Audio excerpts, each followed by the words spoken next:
இயேசு கிறிஸ்துவின் நாமத்தில் உங்கள் யாவருக்கும் கிறிஸ்துமஸ் தின நல்வாழ்த்துக்களுடன் உங்கள் அனைவரும் இனிய மாலை வணக்கங்கள்.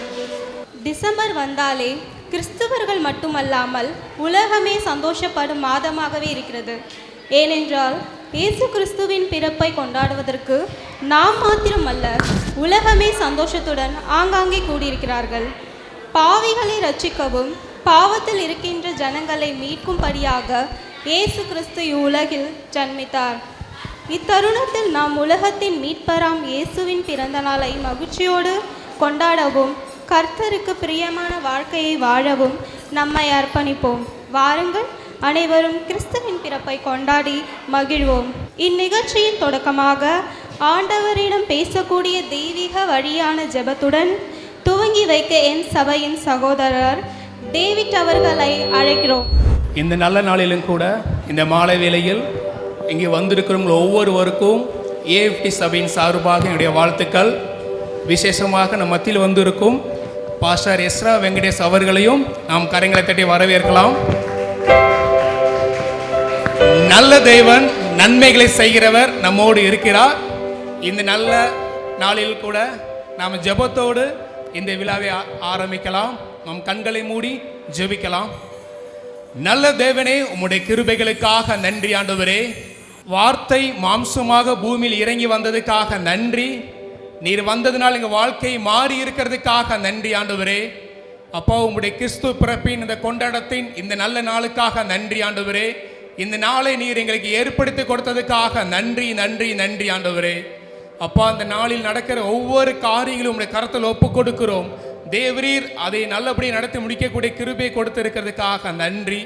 இந்த நாளிலும் கூட இங்கே வந்திருக்க ஒவ்வொரு வாழ்க்கையிலையும் கிறிஸ்து பிறக்க போகிறதுக்காக நன்றி ஆண்டவரே. நீ பிறந்ததன் நோக்கத்தை ஒவ்வொருவரும் அறிய போகிறதுக்காக நன்றி ஆண்டவரே. அப்பா, இங்கே பேசப்படுகிற வார்த்தைகள் ஒவ்வொரு வாழ்க்கையில் அதை மாற்றத்தை கொண்டு வருகிறதுக்காக நன்றி ஆண்டவரே. ஒவ்வொரு நிகழ்ச்சியும் உங்களுடைய கரத்தில் ஒப்பு கொடுக்கிறோம்.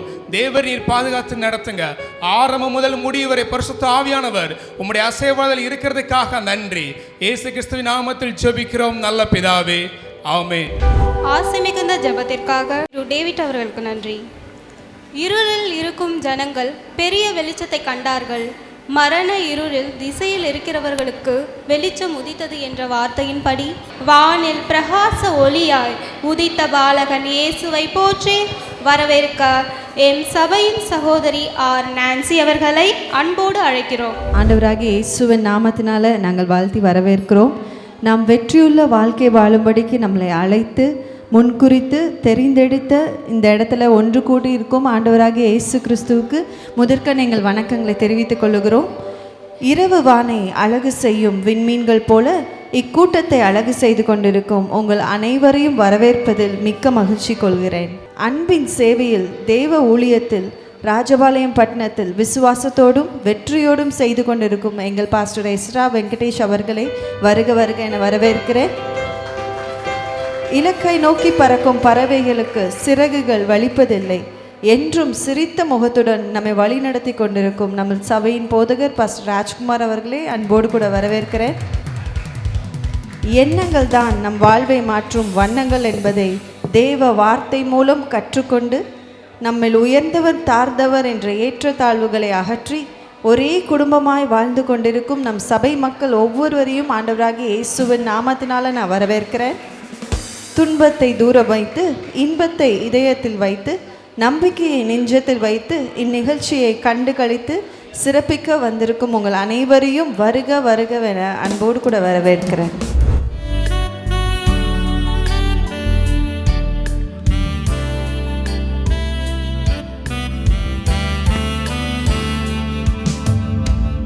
புனிதன் பூத்தது உலகில் எதற்காக? மனிதா, உன் பாவங்கள் கரைக்க கண்ணீர் ஆனாரே. ஒளியாய் தோன்ற உங்களின் வரவு இருளாய் இருக்கும் எண்ணங்களின் முடிவு. உங்கள் ஜனனமும் மரணமும் எதற்கென்று உணர்ந்தேனே. நீர் எனக்கென்று புரிந்தேனே. அற்புத வார்த்தையை எமக்குள்ளே புதைக்க வரும் சன்னதிக்கு நாம் கிருபையை விந்தாக விதைக்க எம் சபை போதகர் பாஸ்டர் பி ராஜ்குமார் அவர்களை வருக வருக என இம்மேடைக்கு அன்போடு அழைக்கிறோம். உங்கள் யாவரையும் ஆண்டவராக இயேசுவின் நாமத்தினாலே அன்போடு கூட வாழ்த்தி வரவேற்கிறேன். எங்களுடைய அழைப்பை ஏற்று வந்திருக்கிற உங்கள் யாவரையும் கர்த்தர் நிறைவாய் ஆசீர்வதிக்கும்படி பரிசுத்த தேவ ஆவியானவர் இந்த சபையினுடைய பிள்ளைகள் அவர்கள் ஒழுங்கு செய்திருக்கக்கூடிய இந்த நிகழ்ச்சியை அலங்கரிக்கும்படி அதை கண்டு கர்த்தரை மகிமைப்படுத்தும்படி இந்த இடத்துல வந்திருக்கிற உங்கள் யாவரையும் ஆண்டவர் ஆசீர்வதிப்பாராக.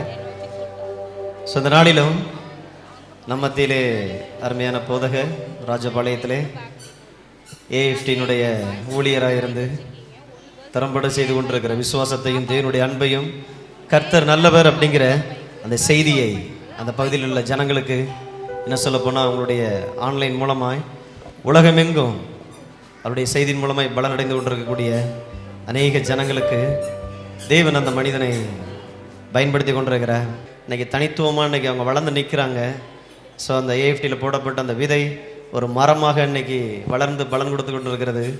ஸோ அதில் இருக்கிற சில கனிகளை நாம் அனுபவிக்கும்படி இந்த நாளிலே இந்த இடத்துல பரிசுத்த ஆவியானவர் இந்த அவர்களை கொண்டு வந்திருக்கிறார்.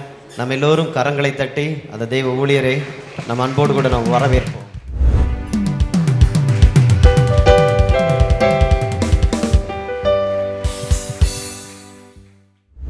கர்த்தருடைய பரிசுத்த நாமம் மகிமைப்படுவதாக. உலகம் முழுவதும் தேவனுடைய கிறிஸ்துவுடைய பிறப்பை கொண்டாடக்கூடிய ஒரு நாள். ஏன் கொண்டாடுகிறோம் என்றால் தேவன் நம்மை எவ்வளவு நேசிக்கிறார் என்பதை வெளிப்படுத்துவது கிறிஸ்துமஸ். தேவன் நம்ம மேலே எவ்வளவு கண்ணோட்டமாக இருக்கிறார், நம்மை குறித்து சிந்திக்கிறார், நம்முடைய நினைவாக இருக்கிறார் என்பதை வெளிப்படுத்துவது கிறிஸ்துமஸ். தேவன் தூரத்திலிருந்து நம்மை பார்த்துட்டு பரிதாபப்பட்டு இவ்வளோ கஷ்டப்படுறானே என்று கர்த்தர் உச்சி கூட்டிட்டு போல தன் குமாரனை பூமிக்கு அனுப்பினார். அனுப்பினவரை இரட்சகராக அனுப்பினார். அதனால தான் பிறக்கும்போது அவருக்கு பேர் வைக்க சொன்னாங்க.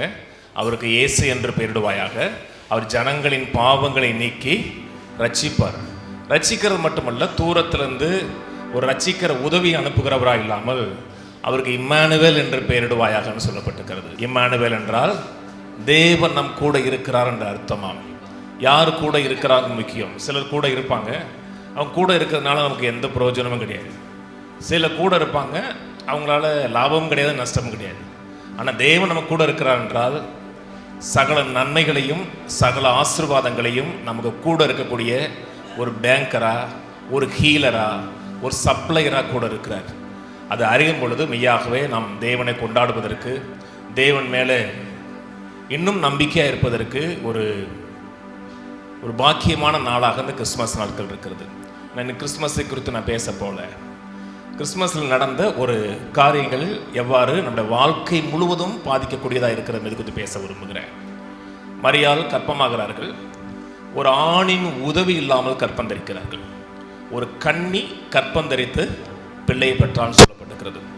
நாம் எப்பொழுதெல்லாம் தேவனிடத்திலிருந்து ஒரு காரியத்தை பெற நினைக்கிறோமோ அப்பப்பெல்லாம் நம் கன்னியாக மாறுகிறோம், வெர்ஜினாக மாறுகிறோம். வெர்ஜினாக மாறுகிறோம் என்றால் இதுவரை நாம் அவள் புருஷனை அறியனே என்று சொல்கிறார். பார்த்தீங்களா, கர்த்தருடைய வாழ்க்கையில் ஒரு பெரிய காரியத்தை செய்யும் பொழுது இதுவரை நான் அப்படி செய்ததே இல்லையே, அப்படி ஒரு பெரிய காரியத்தை தான் கர்த்தர் உங்கள் வாழ்க்கையில் சொல்லுகிறார்.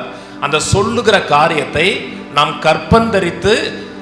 கற்பந்தரித்ததன் மூலமாக அந்த உலகத்தில் ஒரு மாற்றம் ஏற்பட வேண்டும்.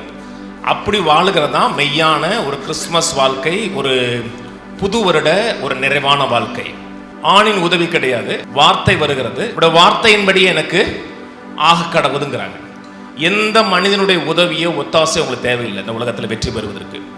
நான் ராஜபாளையத்துக்கு வரும் பொழுது எனக்கு முன்னாடி இந்த ஊழியத்தை 2 பேர் செய்ய முடியாதுன்னு விட்டுட்டு போன இடம் இந்த இடம். ஒருத்தர் இந்த குருசேர் போடும்போதே போயிட்டார். அதுக்கப்புறம் 2 வருஷம் அந்த ஊழியத்தை ஒருத்தர் செஞ்சு இங்கே ஊழியம் செய்ய முடியாதுன்னு விட்டு போன இடம். யாருடைய உதவியும் கிடையாது. கூட பிறந்தது 5 அக்கா. நான் கல்யாணமாகிற வரை என்னை யாரும் பார்த்தது கூட கிடையாது. என்ன ஊழியம் செய்கிறானா, என்ன செய்கிறான், யாருமே கிடையாது. எந்த மனிதனுடைய உதவி இல்லாமல் வார்த்தையை மாத்திரம் இருதயமாகிய மனதில் கற்பந்தெடுத்து இந்த வெற்றியை ஏற்படுத்தி கொடுத்தேன். அது கர்த்தருடைய கிருபை. அது நான் வெற்றி பெறல, அந்த வார்த்தை வந்தது. எப்பப்பெல்லாம் ஒரு வார்த்தையை நீ கற்பந்தரிக்கிறீர்களோ அது உங்கள் வாழ்க்கையில் மட்டுமல்ல, இந்த சமுதாயத்தில் நீங்கள் கற்பந்தரிக்கிறது மாற்றத்தை ஏற்படுத்தி கொடுக்குது. மரியாள் கற்பந்தரித்தார்கள். அது மரியாளுடைய வாழ்க்கையில் முழு உலகத்தையே ஒரு மாறுதலை ஏற்படுத்தி கொடுத்தது. அது எப்படி கற்பந்தரிப்பது, எப்படி வாழ்வது என்பதை குறித்து சில விஷயங்கள் உங்களுக்கு பேச விரும்புகிறேன். இன்னைக்கு பேசுகிறது இன்னைக்கு மட்டுமல்ல, வருகிற 2025க்கு மாத்திரமல்ல, நம்மை குறித்த தேவனுடைய விருப்பம். உங்கள் ஒவ்வொரு குறித்த தேவனுடைய விருப்பங்கிறது பெருகணும், விருத்தி அடையணும். இன்னைக்கு இருக்கிறது மாதிரி நாளைக்கு இருக்கக்கூடாது, மகிமையின் மேல் மகிமை அடைந்து மர்ரூமாகணும். அதான் மனிதனை குறித்த தேவனுடைய விருப்பம். மனிதனை பார்த்த உடனே கர்த்தர் சொன்ன முதல் வார்த்தை, நீ பழுகி பெருகி, எல்லாரும் இதுலையும் பெருகணும். பழுகி பெருகி பூமி நிரப்புங்கிறாரு. ஆதாம் அதை மிஸ் பண்றாரு. கவனிச்சு ஆதாம் மிஸ் பண்றார். ஆதாம் மிஸ் பண்ணா கூட மனிதனை குறித்த தேவனுடைய நோக்கங்கள் மாறவில்லை. கர்த்தர் திரும்பி நோவாங்கிற மனிதன் எடுக்கிறார். ஆதியாகமம் 9ஆம் அதிகாரம் பார்த்தீங்கன்னா, ஆதியாகமம் 1:26, 28 சொன்ன அதே வார்த்தைகளை திரும்பி ஆதியாகமம் 9 கர்த்தர் நோவாட்ட பேசுறார். நோவாவை பார்த்து அவனை ஆசீர்வதித்து நீ பழுகி பெருகி அப்படின்னு அதே வார்த்தை யூஸ் பண்றார். நோவா மிஸ் பண்ணாலும் தேவன் மனிதனை கொடுத்த நோக்கங்களை மாறல. திரும்பி ஆபிரகாமுக்கு ஒரு மனிதன் எடுக்கிறார். ஆபிரகாம் எடுத்து அவனை ஆசீர்வதித்து அவனை பழுகும்படியாக பெருகும்படியாக கர்த்தர் வைத்திருக்கிறார். பெருக்கம், விருத்தி, முன்னேற்றம். அவரோட வாழ்க்கையில் பெருக்கம், விருத்தி, முன்னேற்றம் சொல்லும் பொழுது மனதில் பணம் தான் பெருசாக இருக்கும். பணம் பெருக்கம். பெருக்கத்திலே பணம் தான் இருக்கிறதுலையே லோவான காரியம். பணத்தில் பெருகிறது தான் இருக்கிறதுலையே பெருக்கத்திலேயே கீழ்மட்டமான காரியம். பெருக்கன்னு வரும் பொழுது முதல்ல உங்கள் மனதில் ஒரு பெருக்கம் ஏற்படணும். மனது எந்த அளவுக்கு பெருக்கம் ஏற்படுகிறதோ அந்த அளவுக்கு உங்கள் வாழ்க்கை பெருக்கம் ஏற்படும். மனதில் பெருக்கம் ஏற்படலை, மனதில் விருத்தி ஏற்படவில்லை என்றால் ஒரு வாழ்க்கையில் விருத்தி ஏற்படுவது ரொம்ப கஷ்டம். சபைக்கு வருகிறோம், ஆராதிக்கிறோம். சிலர் ஒரு 5 நிமிஷம் பாட்டு பாடினா போதும். நம்ம ஊரில் தோசை போடுவாங்க தெரியுமா? நம்ம வீட்டில் தோசை போட்டோம்னா ஒரு தோசை எடுக்கிறதுக்கு ஒரு 4 நிமிஷம் 5 நிமிஷம் ஆகும். அப்படி தானே தோசை போடுறீங்க? ஒரு தோசையை போடணும், கல் சூடாகணும், அப்புறம் அது பெரட்டி போட்டு சூடாகி கொடுப்போம். ஆனால் கடையில் தோசை போடுவாங்க, அப்படியே போடுவாங்க, அடுத்த தோசை போடுறதுக்குள்ள தோசை சுருட்டிடுவாங்க. நிறைய மக்களுடைய வாழ்க்கை அப்படி தான் இருக்கும். அப்படி வந்தோமா, ஒரு ஷார்ட் அண்ட் ஸ்வீட்டாக ஒரு ஆராதனை பண்ணோமா, அப்படி ஷார்ட் அண்ட் ஸ்வீட்டாக ஒரு பிரசங்கத்தை கேட்டோம்னா கர்த்தர் உங்கள் வாழ்க்கையில் மேனிஃபெஸ்ட் ஆகிறதே, கர்த்தர் உங்கள் வாழ்க்கையிலே வெளிப்படுகிறதை நீங்கள் அனுபவிக்க முடியாது. கர்த்தர் எப்பப்பெல்லாம் வெளிப்படுகிறாரோ, தன்னை காமிக்கிறாரோ, அப்பப்பெல்லாம் தன்னுடைய சுவாபத்தை காமிக்கிறார். உங்களை குறித்த அவருடைய விருப்பம் என்ன என்பதை காமிக்கிறார். அந்த விருப்பம் தான் நம்ம வாழ்க்கை குறித்த தேவனோட நோக்கமாக, தேவனோட ஆசையாக இருக்கிறது. இயேசு தன் பிறந்த ஊருக்கு போகிறார். அவரால் அந்த இடத்துல பலத்த அற்புதங்கள் செய்ய முடியவில்லைன்னு சொல்லப்பட்டிருக்கிறது. ஏனென்றால் அவரோட அவிசுவாசத்தை குறித்து ஆச்சரியப்படுகிறார். விசுவாசிக்கிறோம், தேவன் மேலே பற்றுதலாக இருக்கிறோம், தேவன் மேலே கண்ணோக்கமாக இருக்கிறார் என்றால் தேவன் அந்த இடத்துல தன்னை வெளிப்படுத்துகிறார், தன்னை ஃப்ளோ பண்ணுகிறார். இந்த உலகத்தில் எல்லாமே ஒரு ஸ்டேஜில் சலிப்பு தட்டிடும். ஒரு ஆள்கிட்ட பழகுனா கூட ஒரு பூர்ணமாக ஒரு ஸ்டேஜில் வந்ததுக்கப்புறம் அவரை குறித்து அவ்வளவுதான், அதுக்கப்புறம் தெரிஞ்சுக்கிறதுக்கு ஒன்று இல்லைன்னு போயிடும். ஆனால் தேவனை குறித்த வரை நீங்கள் ஒரு நாள் கூட சலிப்பே தட்டாது. தேவனை அறிய இன்னும் கொஞ்சம் அறியணும், இன்னும் கொஞ்சம் அறியணுங்கிற பசி உங்களுக்கு இருக்கும். அது மிகப்பெரிய எடுத்துக்காட்டு மோசே. 240 நாள் கர்த்தருடைய சமூகத்தில் இருக்கார். 240 நாள் கர்த்தருடைய சமூகத்திலிருந்து வர்றார். யாத்திரா 33ஆம் அதிகாரத்தில் என்ன கவனிச்சே வாங்க. யாத்திரா 33ஆம் அதிகாரத்தில் கர்த்தர் மோசே கர்த்தரை பார்த்து கேட்கிறார், ஆண்டவரே உம்முடைய மகிமையை நான் பார்க்கணுங்கிறேன். கேட்குறான், நீ யார் ஆண்டவரன்னு கேட்குறான். உடைய சுபாவம் என்ன, நீ எப்படிப்பட்டவர்னு பார்க்க விரும்புகிறான். 240 நாள் கர்த்தருடைய சமூகத்தில் இரவும் பகலும் இருந்த மனுஷன் கேட்குறான், ஆண்டவரன் யாருன்னு கேட்குறான். அப்படிப்பட்ட பசிதாகம் உள்ளவர்கள் இந்த பூமியில் திருப்தி அடைகிறார்கள். அவர்கள் வாழ்க்கை தான் இந்த உலகத்தில் ஒரு பெரிய சேஞ்சை, மாறுதலை ஏற்படுத்தி கொடுக்கறது. இப்போ எனக்கு ஸ்வீட் சாப்பிட பிடிக்கும். இப்போ தான் ஸ்வீட்டை நிப்பாட்டியிருக்கேன். சக்கரை வியாதி இல்லை, ஆனால் நான் நிப்பாட்டியிருக்கேன். சாப்பிடக்கூடாது, நானே நிப்பாட்டி வச்சுருக்கேன். ஆனால் இப்போ வீட்டில் ஸ்வீட்டு வந்துச்சுன்னா கட்டாயம் சாப்பிடுவேன். எனக்கு தெரிஞ்ச ஒரு தம்பி கோயம்புத்தூர்ல ஸ்வீட் வாங்கிட்டு வருவான். இப்போ தான் வாங்கிட்டு வர வேணாம் சொல்லியிருக்கேன். ஒரு ஸ்ரீ ஆனந்தாஸ்னு ஒரு கடையில் ஒரு 1/2 kg கொண்டு வருவான். அது கிச்சனில் இருக்கும். சாப்பிடக்கூடாதுங்கிறதுக்காக கொஞ்சோன்னு சாப்பிடுவேன். ஒரு லைட்டாக ஒரு சின்ன பீஸ் எடுத்து சாப்பிட்ட உடனே அந்த கிச்சன் வாசலுக்கு தாண்டறதுக்குள்ளாக அந்த மைசூர் பாக்கு வான்னு கூப்பிடும் திரும்பி. என்றால் அந்த டேஸ்ட்டு உங்களை அப்படி இழுக்குது. நீ கர்த்தரை ருசி பார்த்துட்டீங்கன்னு வச்சுங்களேன், இன்னும் அறியணுங்கிற பசு உங்களுக்கு இருக்கும். அதாங்க மெய்யான வெற்றி. மனிதன் எப்பொழுதுமே பழக்கத்துக்கு அடிமையானவன். நீங்கள் முதல்ல சர்ச்சுக்கு வரீங்கன்னா எல்லாரும் பாடுவாங்க, நம்ம அப்படியே பார்ப்போம். எத்தனை டீ பிளேட் போட்டிருக்காங்க, என்ன போட்டிருக்காங்க, அப்படியே பார்ப்போம். கொஞ்சம் நாள் ஆக ஆக என்ன ஆகும்னா அது அப்படி மிங்கிள் ஆகும். உலக கவலையை மறந்து, உலகத்தில் பிரச்சனைகளை மறந்து அப்படியே மிங்கிள் ஆகி தேவனை பார்க்குறோம் பார்த்தீங்களா, அங்கே தான் உங்கள் வாழ்க்கையின் வெற்றியும் ஒரு வாழ்க்கையின் ஜெயமும் ஆரம்பிக்கிறது. வாசிப்போம் 2 கொரிந்தியர் திருப்போம் 3ஆம் அதிகாரம் 17ஆம் வசனம் வாசிக்கிறேன். கர்த்தரே ஆவியானவர், கர்த்தருடைய ஆவி எங்கேயோ அங்கே விடுதலையும் உண்டு. நாம் எல்லோரும் திறந்த முகமாய் கர்த்தருடைய மகிமையை கண்ணாடியில் காண்கிறது போல கண்டு, ஆவியாய் இருக்கிற கர்த்தரால் அந்த சாயலாகத்தானே மகிமையின் மேல் மகிமை அடைந்து மறுரூபப்படுகிறோம். அந்த மறுரூபத்தை நம்மை மாற்றி அமைப்பது ஆவியானவர் செய்கிறார். என்ன சொல்றார்? கர்த்தருடைய மகிமையை கண்ணாடியில் காண்கிறது போல கண்டு. கவனிச்சேவாங்க. மேல ஒரு ஒளியத்தை கொடுத்து பேசுறார். மோசையோட ஒளியத்தை கொடுத்து பேசுறார். 2வது இன்னைக்கு நாம் இருக்கிற இந்த புதிய ஏற்பாட்டு ஒளியத்தை கொடுத்து பேசுறார். பழைய ஏற்பாட்டில் மோசை கேட்கிறார் இல்லையா, ஆண்டவரே நம்முடைய மகிமையை பார்க்கணுங்கிறார். யாத்திரான் 33 கேட்கிறாரு. யாத்திரான் 34 தன்னுடைய மகிமையை அவர் சொல்றார். நான் கர்த்தர், நான் இரக்கமும் உருக்கமும் நீடிய சாந்தமும் தயவுள்ளவர், பிதாக்கள் செய்த அக்கிரமங்களை 3ஆம் 4ஆம் தலைமுறை மட்டும் விசாரிக்கிற தேவன், குற்றம் உள்ளவனை குற்றமற்றவனாக விடேன்னு தன்னுடைய நேச்சரை சொல்றார். நீங்க பழைய ஏற்பாடு பார்க்குறீங்கன்னா, பழைய ஏற்பாட்டில் தேவனை குறித்து ஒரு ஃபுல் பிக்சர் பார்க்க முடியாது. தேவன்னா இப்படி அப்படிங்கிறதை பழைய ஏற்பாட்டில் பார்க்க முடியாது. எல்லாம் கவனிங்க, இது ஒரு கண்ணாடி. எல்லாரும் முகம் பார்த்து வந்தீங்களா? முகம் பார்த்தீங்கல்லங்க, எல்லாரும் பார்ப்போம். அந்த கண்ணாடியில் நீங்கள் யாருன்னு காமிக்கும், உங்களுடைய நேச்சரை காமிக்கும், உங்களுடைய புற சுபாவத்தை காமிக்கும். இந்த கண்ணாடி நம்மை பார்ப்பது கிடையாது. இந்த கண்ணாடி கிறிஸ்துவை காமிக்குது. நம்மை குறித்த தேவனுடைய நோக்கத்தையும் கிறிஸ்து யாருமதையும் குறித்து காமிக்குது. நீங்கள் பழைய ஏற்பாடு பார்த்தீங்கன்னா, பழைய ஏற்பாட்டில் தேவனை குறித்த ஒரு ஃபுல் க்ளோரியை, ஃபுல் மகிமையை பார்க்க முடியாது. கவனிச்சுவாங்க, நான் மகிமையை என்ன சொல்கிறேன், ஃபுல் மகிமையை பார்க்க முடியாது.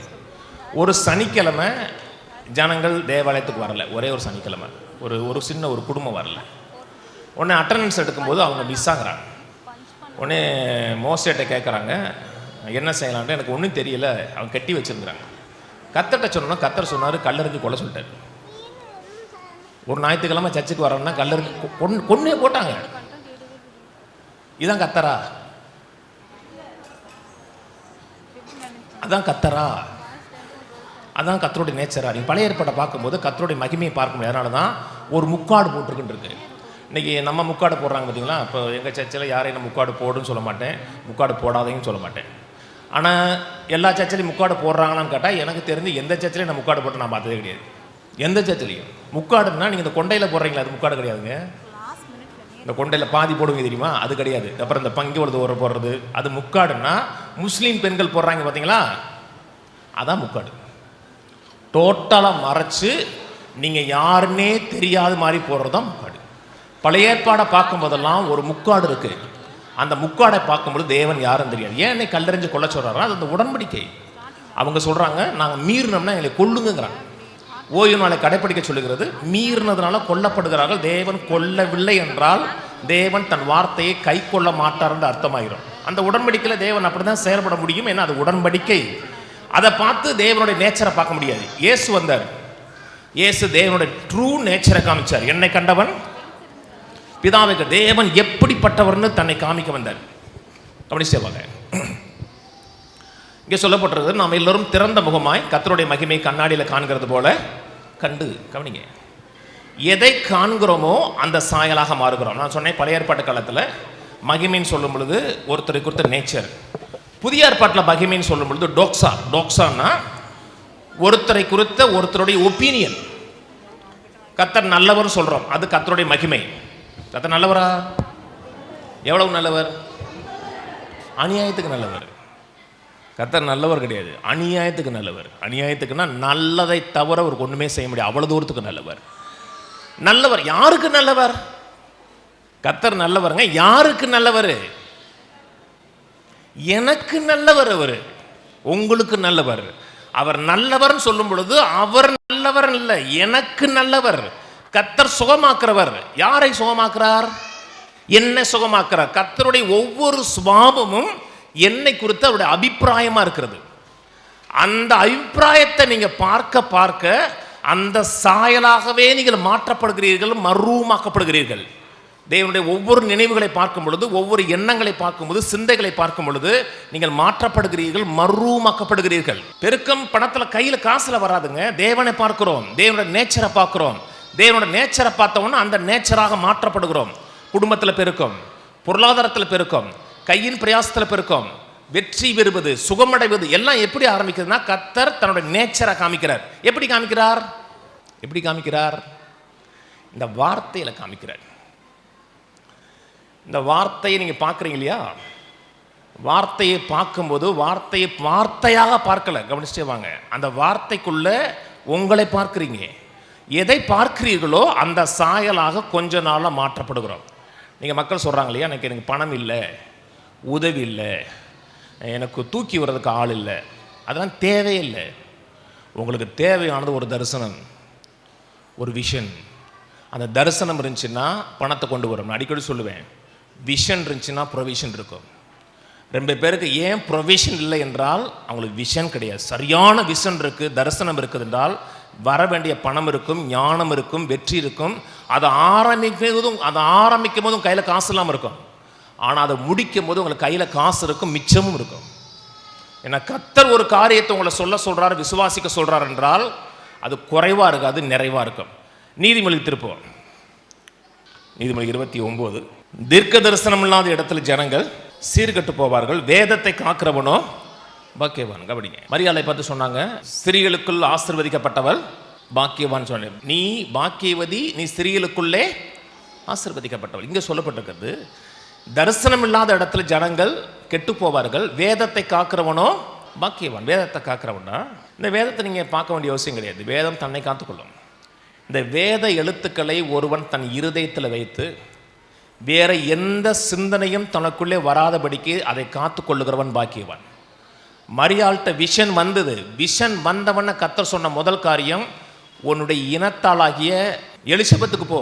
ஏன்னா வேற எங்கேயும் போனோன்னா விஷனை கலைச்சிருவாங்க.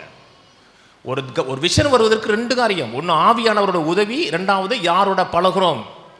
வேதத்தை காக்கிறோம்னா அந்த வேதத்தில் இருக்க எண்ணங்களை ஒரு மனிதன் தன் மனதில் வைத்து வேற எந்த எண்ணமும் வராதபடிக்கு அந்த இதை பத்திரமா பாதுகாத்து கொள்கிறவன் அவன் பாக்கியவான், ஆசீர்வதிக்கப்பட்டவனாக சக்சஸ்ஃபுல் பர்சனாக இருப்பான். வெற்றிங்கிறது வெளியிருந்து வர்றது கிடையாதுங்க, உள்ளிருந்து வருது. உள்ளிருந்து நினைவுகள்லேருந்து வருது. ஒவ்வொருடைய மனது ஒரு கற்பப்பை. நமக்கு ஒரு மனது இருக்கா? ஒவ்வொரு மனதும் ஒரு கற்பப்பை மாதிரி. ஒரு வெற்றி எங்கேருந்து வருதுன்னா மனதில் கற்பமாக விதையாக விழுகிறது, கற்பத்தில் விதை விழுகுது, அதை பத்திரப்படுத்தி வளர்க்கிறோம். கொஞ்ச நாளில் அது மரமாக, கனியாக அது உற்பத்தியாகி வெளியே வருகிறது. 2 Corinthians 3 சொல்கிறாரு, கர்த்தருடைய மகிமையை கண்ணாடியில் கண்டு அந்த சாயலாகத்தானே மறுரூபப்படுகிறோம். 2 Corinthians 4 பேசுகிறாரு, காணப்படுகிறவைகளை அல்ல, காணப்படாதவைகள். காணப்படுகிற பிரச்சனைகளை, போராட்டங்களை இல்லை. இதுக்குள்ளே என்ன பார்த்தோமோ, இந்த வசனத்துக்குள்ளே என்ன பார்த்தோமோ அதை மனதில் வச்சு எவர் சிந்திக்கிறானோ அவன் வாழ்க்கையில் இருக்க பிரச்சனை அதிசீக்கிரமாக முடியும். எவ்வளோ சீக்கிரங்கிறது உங்கள் கையில் தான் இருக்குது. இன்றைக்கி ஒன்று காலையில் கூட பிரசங்கத்தில் சொன்னேன்,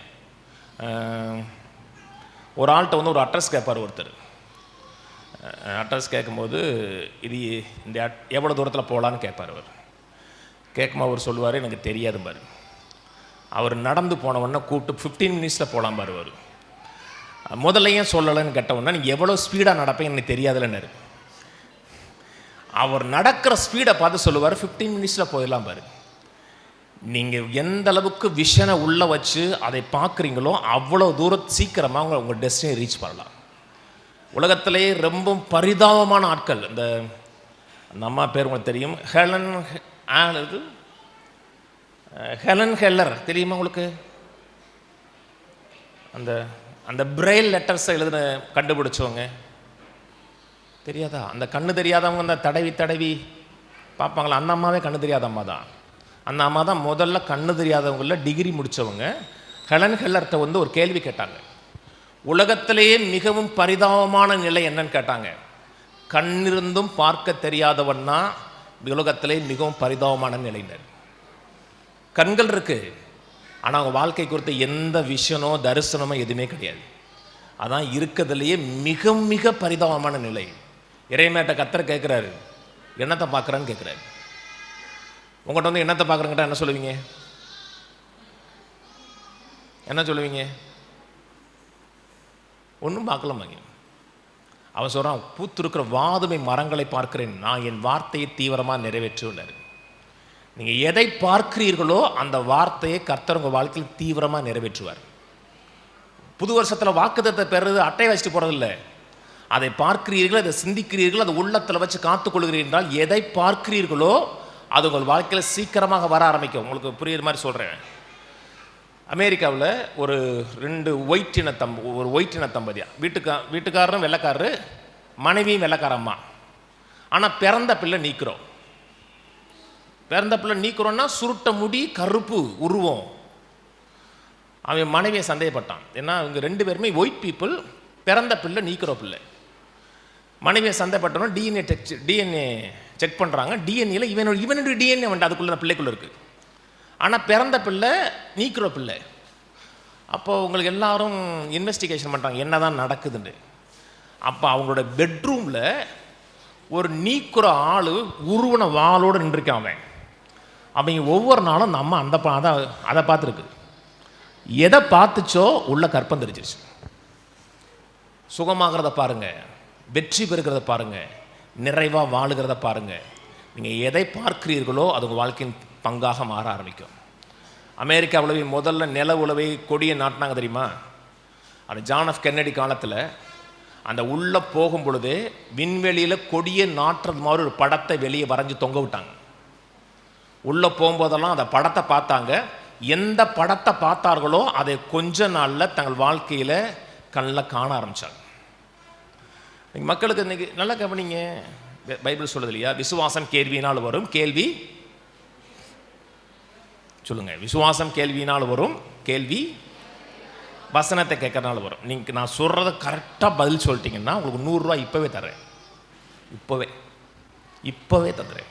100 பேர் சொன்னாலும் 100 ரூபா, 100 பேருக்கு 10,000 பேங்க்ல இருந்து எடுத்து கொடுத்துறேன் உங்களுக்கு. விசுவாசம் விசுவாசம் வரும், எங்கே வரும்? இல்லைங்க, விசுவாசம் வரும், எங்கே வரும் கேட்டேன். இருதயம்னா என்ன? ஆவியா மனசா? அப்படியா? நீங்கள் முதல்ல சொன்னால் கரெக்டு, ஆன்சர் கரெக்டு. மனசில் வரும்னு சொன்னீங்களா, அது கரெக்டு. உங்கள் ஆவிக்கு எதுவுமே வர வேண்டிய அவசியம் கிடையாதுங்க. ஆவி கம்ப்ளீட்டாக இருக்குங்க. உங்கள் வெளியே இருந்து வர்ற எந்த இன்ஃபர்மேஷன் உங்கள் ஆவிக்குள்ளே போகாதுங்க.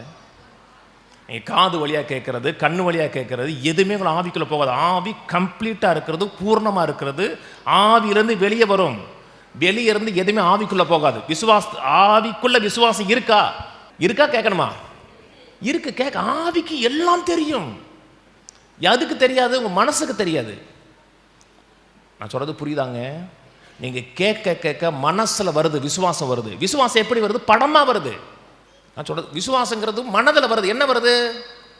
படமாக வருது. என்ன படம் வருகிறதோ அதை பார்க்கும் பொழுது உங்களுக்குள்ள இருக்க இந்த விசுவாசம் அந்த படத்தோட டச் பண்ணும் பொழுது உள்ள பார்க்குற படம் கொஞ்ச நாள் வெளியே வர ஆரம்பிக்கும். விலைக்கு சொல்கிறேன்.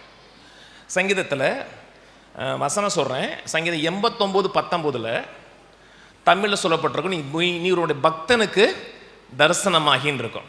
ஆங்கில பைபிளில் you spoke to your faithful one through vision. கவனிங்க, நீர் உம்முடைய பரிசுத்தவான்களுக்கு தரிசனங்கள் மூலமாக பேசினேன்னு இருக்கு.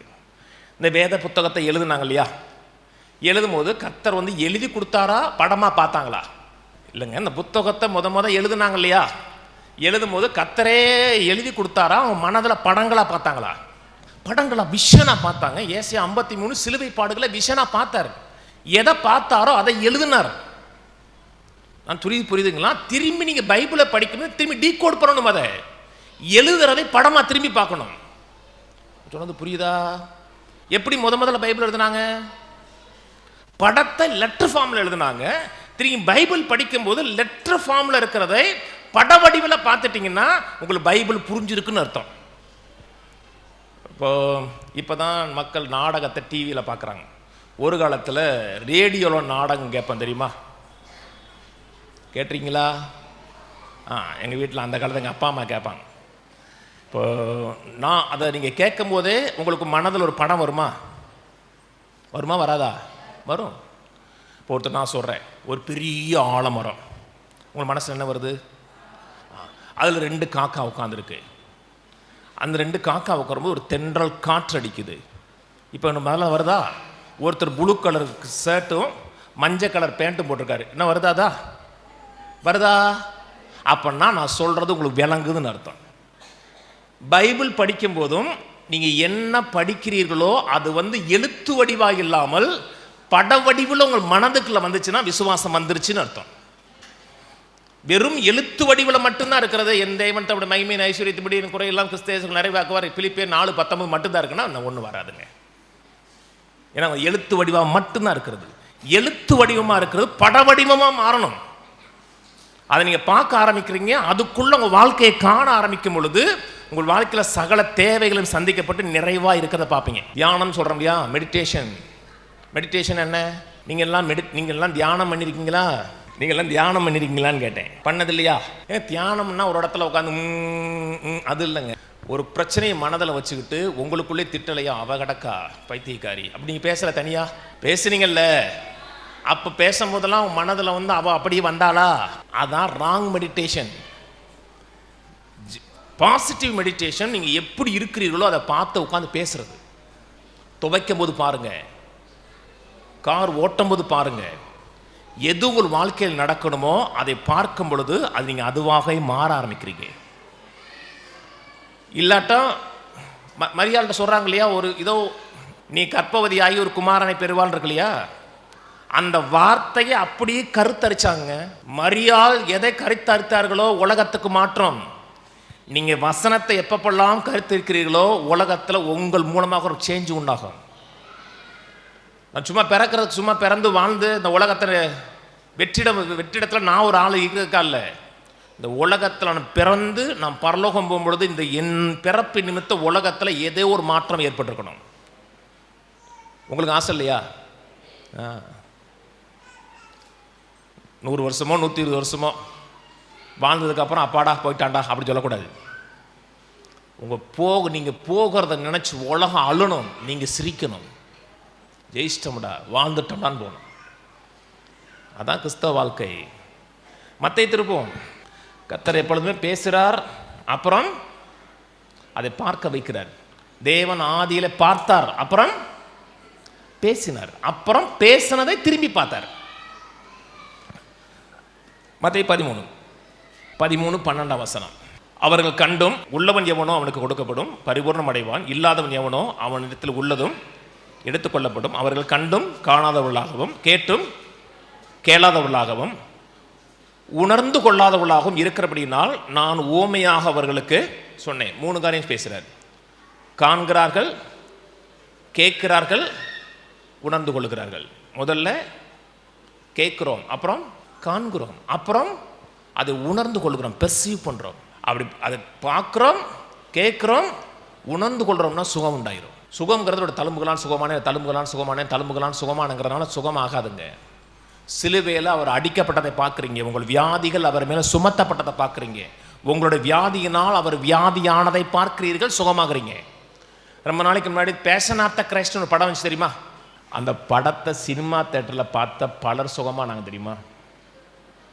ஒரு ஆள்லாம் ஸ்டிக்கோட போனார், அவர் நடக்க முடியாது, ஸ்டிக்கோட பார்த்து படத்தை பார்த்தாரு. படத்தில் இயேசுடைய சிலுவை பாடுகளை கொடுத்து பார்த்தாரு. அப்படி நடுவில் யூரின் வந்தால் வயசானவர் யூரின் போயிட்டு வரும்போது வாக்கிங் ஸ்டிக்கை ரெஸ்ட் ரூம்லேயே வச்சுட்டு நடந்து வந்துட்டார். எதை பார்த்தாரோ அதே சிந்திச்சிருக்கிறாரு. அவர் அடிக்கப்பட்டார், நமக்காக தானே அடிக்கப்பட்டார், நமக்காக தானே வியாதிப்பட்டார். அப்படியே சிந்திக்க சிந்திக்க பாடி ஹீல் ஆயிடுச்சு. அற்புதங்கிறது சும்மா கேட்கறது கிடையாதுங்க. அற்புதங்கிறது நீங்கள் பார்க்கறது. நீங்கள் என்னை பார்த்துக்கிட்டே நீங்கள் வேற எதாவது பார்த்துக்கிட்டு இருக்கலாம், பார்க்க முடியாதா? என்ன பார்ப்பீங்க? படம் வேற ஓடிக்கிட்டு இருக்கோம். ஆபிரகாம் மிகப்பெரிய எடுத்துக்காட்டுங்க. விசுவாச தகப்பனுக்கு விசுவாசம் எப்படி வேலை செஞ்சுன்னா தரிசனத்தில் தான் வேலை செஞ்சு. தரிசனம் தாங்க அவன் விசுவாசத்தை உருவாக்குச்சு. எதை பார்க்கிறாயினாரு? வானத்து நட்சத்திரங்களை பார்க்குறேன் எண்ணுனாரு, எண்ண முடியலனாரு. அப்படி தான் சந்தேகம் இருக்கிறார். மண்ணை எண்ணினார், எண்ண முடியாது. அப்படி தான் சந்தேகம் இருக்கிறார். விசுவாசத்தை குறித்து பயப்படாங்க. விசுவாசம் இருக்கா? அதை நான் நியூஸு மனதில் படம் இருக்கா? வெற்றி பெறுவதில் படம் இருக்கா? அந்த வெற்றி உண்டாகும். அமெரிக்காவில் ஓரல் ராப்ஸுங்க ஒரு பிரசங்க இருந்தார். புதிய ஏற்பாட்டை 200 முறை படிச்சிருக்காரு. எதை படித்தாரோ எதை பார்த்தாரோ அதை பார்த்ததை அப்படியே வந்து வெளியே செஞ்சார். 200 முறை படிக்க படிக்க முடவன் சுகமானதை, குருடன் பார்க்கிறதை, வியாதியசம் சுகமாக்கிறத பார்த்தாரு. எதை பார்த்தாரோ அப்படி வந்து ஓப்பன் ஏரில் செஞ்சார். அதே இயேசு தான் இன்னொரு மனிதன் மூலமாக செஞ்சார். வெற்றியை பாருங்க, நிறைவே பாருங்க. கல்யாணம் ஆகலைன்னா நல்ல கல்யாணம் ஆகி பிள்ளை பெறதை பாருங்க. ஒரு விஷயம் பாருங்க, 120 வருஷம் வாழ்கிறத பாருங்க. எனக்குலாம் ஒரு ஆசை, 120 வருஷம் வாழ்ந்து நிறைவாக இருக்கணும், கர்த்தருடைய மகிமை இந்த பூமி காமிக்கணும். அதான் என்னோட ஆசை. நான் ஒவ்வொரு பிரசங்கம் முடியும் போது சொல்லுவேன், நீங்கள் வாழ்ந்து சுகத்தோடு பலத்தோடு 120 வருஷம் வாழும்படியாக உங்களை ஆசீர்வதிக்கிறேன். ஒவ்வொரு பிரசங்கம் முடிஞ்சோன்னு சொல்லுவேன். ஏன் அப்படி நடக்குமா? விசுவாச்சா நடக்கும். 120 வருஷம் வாழ்கிற மாதிரி பார்த்தீங்கன்னா நடக்கும். எபிரேயர் 11ஆம் அதிகாரம் இருக்கு பார்த்தீங்களா? விசுவாச வீரர்கள் அத்தனை பேரும் தரிசனவாதிகள். அதில் ஒருத்தன் தரிசனம் இல்லைன்னு சொல்லுங்கள், அத்தனை பேருக்கும் தரிசனம் இருந்துச்சு. தரிசனம் உள்ளவர்கள் மட்டும்தான் அதில் விசுவாச வீரர்களாக இருக்காங்க. யோசேப்பு 11 சின்ன வயசாக இருக்கும் பொழுதே தான் வெற்றி பெறுகிறத பார்த்தான். அந்த படம் அவனை 1000 உபத்திரவங்கள் வரும்போது அந்த படம் அவனை விட்டு போகலை. தரிசனம் முக்கியங்க. எதை பார்க்கிறோம், எதை சிந்திக்கிறோம், எதை கருத்தரிக்கிறோம் ரொம்ப முக்கியம். உலகத்தில் இந்த கொலை செய்கிறவன், திருடுறவன்லாம் எப்படி திருடுறான்? போனவொடனே திருடிட்டு வரானா? பிளான் பண்ணுறான்னா மனதில் படம் பார்க்குறான், எப்படி போகலாம், எங்கே போகலாம், யார் இருக்கான், அதை பிளான் பண்ணி விஷன் வச்சு செய்கிறான். அதே மாதிரி தான் வெற்றியும். எப்படி ஜெயிக்கிறோம், எதை சிந்திக்கிறோம், எதை உள்ள கருத்தில் போடுறோம், அதான் வெற்றியாக வருது. வேதத்தில் இதோட முடிக்கிறேன் நான். வேதத்தில் யாக்கோபு எனக்கு ரொம்ப பிடிக்குங்க ஒரு விஷயத்தில் வந்துட்டு. அதாவது தில்லுமுள்ளு பண்ணால் கூட வாழணுங்கிற ஆசை அவனுக்கு இருக்கும். எப்படியாவது கர்த்தரோட ஆசீர்வாதத்தை பெற்றணுங்கிற ஒரு துடிப்புள்ள மனுஷன். அவங்க மாமா ஒரு வித்தகர் 10 முறை சம்பளத்தை மாற்றுறாரு. அவனுக்குள்ள இதே பிரின்சிபல் ஆப்ரேட் பண்ணுறாங்க. சொல்கிறாரு புள்ளி மாமாட்ட, இவன் சொல்கிறாரு புள்ளியும் வரி உள்ளது எனக்கு, பிளேனாக பிறந்தா உமக்கு.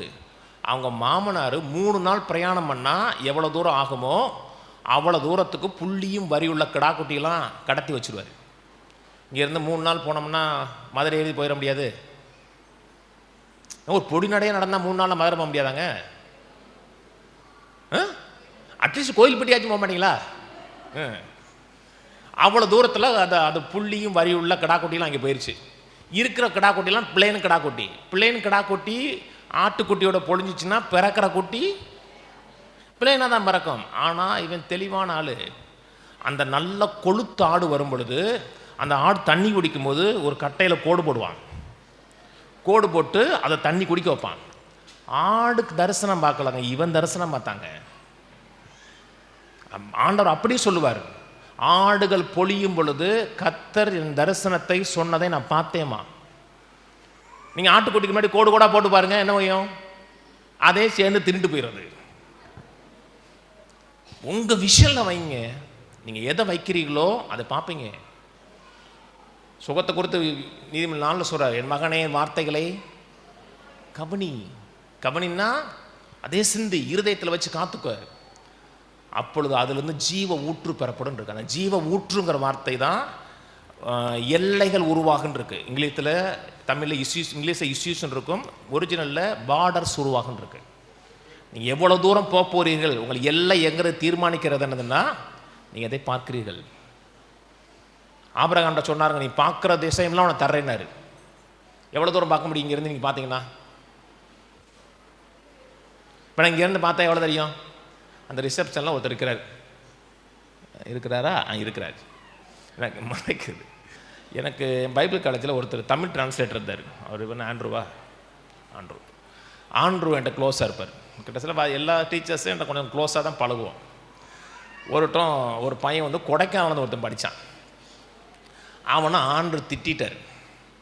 திட்டின உடனே, என்ன சார் அவனை போய் திட்டிட்டீங்க, அவனுக்கு வந்து கொடைக்கானலில் கண்ணு கெட்ட தூரம் சொத்து இருக்குது, அவன் அத்தனையும் விட்டுட்டு வந்து இங்கே பைபிள் காலேஜ் படிக்க வந்தான்னா அவனை போய் திட்டுறீங்கன்னாரு. அவர் வந்து, என்னப்பா அப்படி சொல்கிற, கொடைக்கானலில் கண்ணு கட்டின தூரமா அப்படின்னாரு. அவங்க அவங்க தாத்தாவுக்கு சொன்னேன். ஆனால் சின்ன பிரச்சனை இருக்குது சார். என்னென்ன, அவங்க தாத்தாவுக்கு வந்து வாசல் வரி தான் சார் கண்ணு தெரியும் நின்று. அப்படின்னா ஒரு வீடு இருக்குது, அவ்வளோதான். நீங்கள் இங்கேருந்து பார்த்தீங்கன்னா இவ்வளோ தான் பார்க்க முடியும். கண்ணை மூடி பாருங்கள், எனக்கு ராஜபாளையம் தெரியுது. தெரியுதா? அதான் விஷன். அது என் 11 கர்த்தர் சொல்கிறாருங்க, அவர்கள் செய்ய நினைத்தது தடைபடாதுங்கிறார். ஏன்? ஒரே லாங்குவேஜ்னா என்ன? மொழின்னா என்ன? பேசுறதில்ல. லாங்குவேஜ்னா படம்ங்க. நீங்கள் ஒரு வார்த்தையை பேசுகிறீங்க, அல்வா அப்படின்னு பேசணும்னு என்ன வருது உங்களுக்கு? என்ன வருது? மக்ரூனா வரும். அல்வாவை மனசில் நினைக்கிறீங்க, அல்வாங்கிறீங்க. வார்த்தைகள் வெளியே வருவதற்கும்பாக படமாக இருக்கிறது. வீட்டில் எல்லாருக்கும் ஒரே பேச்சு, ஒரே சிந்தனை, ஒரே தாட் இருக்குன்னா நீங்கள் நினைக்கிறத எந்த பிசாசனாலும் தடுக்க முடியாது. அதனால தான் தரிசனம் பேச்சு சரியாக இருந்துச்சுன்னா உங்களுடைய வெற்றியை ஒருவனாலும் தடை செய்ய முடியாது.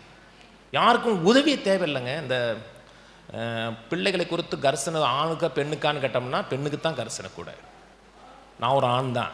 ஆனால் பிள்ளைகள் மேலே யாருக்கு கர்சனை அதிகம்? பெண்களுக்கு தான். கன்சீவ் ஆனதுலேருந்து எவ்வளோ கேர்ஃபுல்லாக இருப்பாங்க தெரியுமா? உங்களுக்குள்ளே எப்பப்பெல்லாம் வசனம் கேட்குறீங்களோ உங்களுக்குள்ள ஒரு உயிர் உருவாகுது. அந்த உயிரை யாருமே அபார்ட் பண்ண விடாதீங்க. அது உள்ளே வந்து கருத்தரிச்சிருச்சுன்னா ஒரு பீரியட் ஆஃப் டயத்தில் கட்டாயம் அது ஜெயமாக வெற்றியாக பிறக்கும். அதை கேளுங்க, சிந்திங்க, தியானிங்க, வாழ்க்கையில் வெற்றி இருக்கும். கர்த்தர் உங்களை ஆசீர்வதிப்பார். தரிசனம். இயேசு இந்த பூமியிலே வந்தது பிதாவாகிய தேவனுடைய தரிசனம். அவர் மாத்திரமல்ல, தூத்துக்குடியில் இன்னைக்கு நீங்கள் இந்த இடத்துல வந்திருக்கிறது தேவனுடைய தரிசனம். ஆமேன்.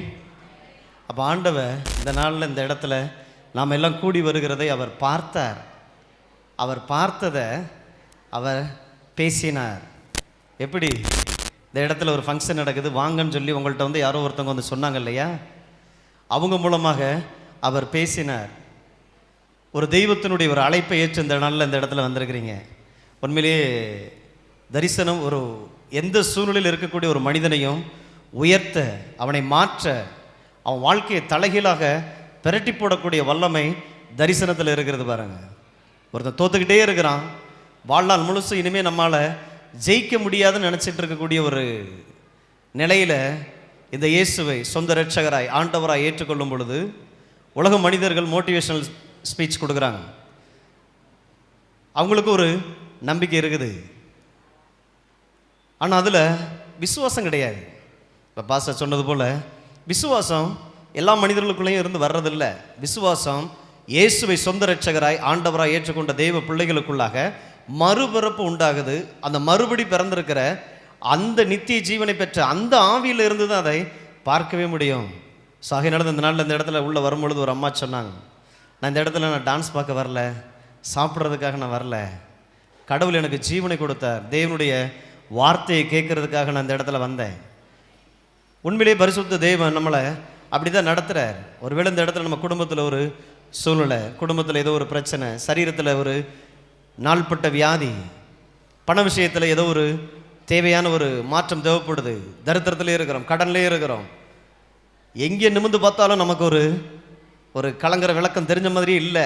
எங்கே திரும்பி பார்த்தாலும் பக்கத்து வீடும் அப்படி தான் இருக்குது, ஏற்ற வீடும் அப்படி தான் இருக்குது, நம்ம தாத்தா பாட்டியும் அப்படி தான் இருக்கிறாங்க, அப்பா அம்மாவும் அப்படி தான் வாழ்ந்துட்டு போயிருக்கிறாங்க. கடைசியில் நம்ம ஒரு முடிவுக்கு வந்துடுறோம், இதுதான் நம்ம வாழ்க்கை, இதுக்கு மிஞ்சி நம்மளால் போக முடியாதுன்னு சொல்லி ஒரு வரம்பை போட்டுறோம் பாருங்க. ஆனால் தேவனுடைய வார்த்தை தெய்வ பிள்ளைகளுக்கு ஒரு நற்செய்தியை சொல்லுது. பூமியில் இருக்கக்கூடிய எல்லாருக்கும் நல்ல செய்தியை இயேசு இந்த பூமியிலே வந்த அந்த நாள், அந்த பிறந்த அந்த நாளை வேதத்திலிருந்து நம்ம கேட்குறோம். மனிதர்கள் மீது தேவனுக்கு பிரியம் உண்டாயிற்று உங்க மேல. அப்போ தேவனுடைய தரிசனம் தான் இன்னைக்கு உங்களை அந்த இடத்துல கொண்டு வந்திருக்கிறது. அருமையான அந்த வார்த்தையை கொண்டு வந்த அந்த ஊழியரை நாம் கரங்களை தட்டி நாம் ஆண்டவருக்கு நாம் நன்றி சொல்லுவோம். இன்னைக்கு நீங்கள் ஏதோ ஒரு எதிர்பார்ப்பில் இங்கே வந்திருக்கலாம், அல்லது யாரோ ஒரு அக்கா கூப்பிட்டாங்க, அண்ணன் கூப்பிட்டாங்கன்னு சொல்லி கூட நீங்கள் வந்திருக்கலாம். ஆனால் உண்மையிலேயே தேவனுடைய உன்னதமான ஒரு அழைப்பு. இன்னைக்கு தெய்வத்தை மனிதர்கள் தேடிக்கிட்டே இருக்கிறாங்க. ஒவ்வொரு மனிதனும் இந்த பூமியில் பிறக்கும் பொழுதே அவனுடைய ஆசை தன்னை உண்டாக்கின தெய்வத்தை அறிந்து கொள்ளணும். எப்படி என்னுடைய எதிர்காலம் எப்படி இருக்க போகுது, நான் எப்படி இருக்க போகிறேன். ஒவ்வொரு வருஷமும் போக போக நம்முடைய கேலண்டர் வாங்கும் பொழுதே பார்த்தீங்கன்னா அதில் நல்ல நேரம் கெட்ட நேரம்லாம் போட்டு பார்த்து வாங்கிடுறோம். இந்த வருஷமாவது என் வாழ்க்கை மாறிடாதா, இந்த நாளாவது என் வாழ்க்கையில் ஏதாவது ஒரு மாற்றம் வந்துடாதான்னு சொல்லி நமக்கு நாமே பார்த்தீங்கன்னா ஒரு நம்பிக்கை கொடுத்துக்கிறோம். ஆனால் அந்த வருஷங்கள் பழைய வருஷம் போலவே கடந்து போய்கிட்டே இருக்கு. ஆனால் வாழ்க்கையில் எந்த விதமான மாற்றம் இல்லை. ஸோ அப்படிப்பட்ட சூழ்நிலையில் ஒரு மனிதன் இயேசுவை கண்டுபிடிக்கும் பொழுது இந்த தேவன் இயேசுவாக அந்த பூமிக்கு வர்றார். அது எவ்வளவு பெரிய அவமானம் தெரியுமா? ஒரு தெய்வம் இந்த பூமியில் மனிதனாய் வருகிறதுங்கிறது மோசமான ஒரு அவமானம். அது அந்த அவமானத்தை ஏற்றுக்கொண்டு, ஏன்னா மனிதன் பாவத்தில் விழுந்து போகிறான். விழுந்து போன மனிதனுக்கும் தேவனுக்குமான ஒரு உறவு இல்லாமல் போயிடுது. கிறிஸ்மஸ் அப்படின்னா அந்த அவமானத்தை நம்ம அறிந்து கொள்வது. எது அவமானம்? என்னை போல அவர் பிறந்தார், உங்களை போல அவர் பிறந்தார், மனு அவதாரம் எடுத்தார். இயேசுங்கிற ஒரு மனிதர் இல்லை, மாம்ச ரூபத்தில் வெளிப்பட்ட ஒரு தேவனாக இருக்கிறார். எந்த மனிதனும் கண்களால் பார்க்க முடியாத ஒரு தெய்வம். எந்த மனிதனும் அந்த தெய்வத்தை பார்க்கவே முடியாது. ஆனால் எல்லாருடைய இருதயமும் அந்த தெய்வத்தை இதுவா இருக்காதா அதுவா இருக்காதான்னு சொல்லி பயப்படுற எல்லாத்தையுமே நாம் தெய்வமாக ஆக்கணும். ஆனால் மனிதன் இப்படி உண்டாக்கலை. இப்போ நீங்கள் ஒரு வாழ்க்கை வாழ்ந்துட்டு இருக்கிறீங்களே, இந்த வாழ்க்கை வாழ்றதுக்காக தேவன் உங்களை உண்டாக்கலை. முதல் மனிதன், அதுக்கு தான் வேதம். ஸோ அந்த முதல் மனிதன் உண்டாக்கப்பட்ட போது தேவனைப் போலவே, தேவனுடைய சாயலைப் போலவே இந்த பூமியில் உண்டாக்கப்பட்டான். ஒரு குறைவில்லாத ஒரு இடத்துல தான் தேவன் அவனை வச்சார். சுகத்தோடு, ஆரோக்கியத்தோடு, பலத்தோடு கூட வச்சார். அப்புறம் என்ன ஆயிடுச்சு? மனிதன் பாவத்தில் விழுந்து போனதுனால இன்னைக்கு குடிகாரனாக, வியாதிக்காரனாக, தரித்திரம் பிடிச்சவனாக, தோற்று போனவனாக, மனைவிக்கு முன்னால் தைரியமாக நிற்க முடியல, குறைவுள்ள ஒரு மனிதனாகவே மனிதன் வந்துட்டான். இதை மாற்றணும் அப்படின்னா தேவன் இந்த பூமியில் மனிதனாகத்தான் வந்து ஆகணும்.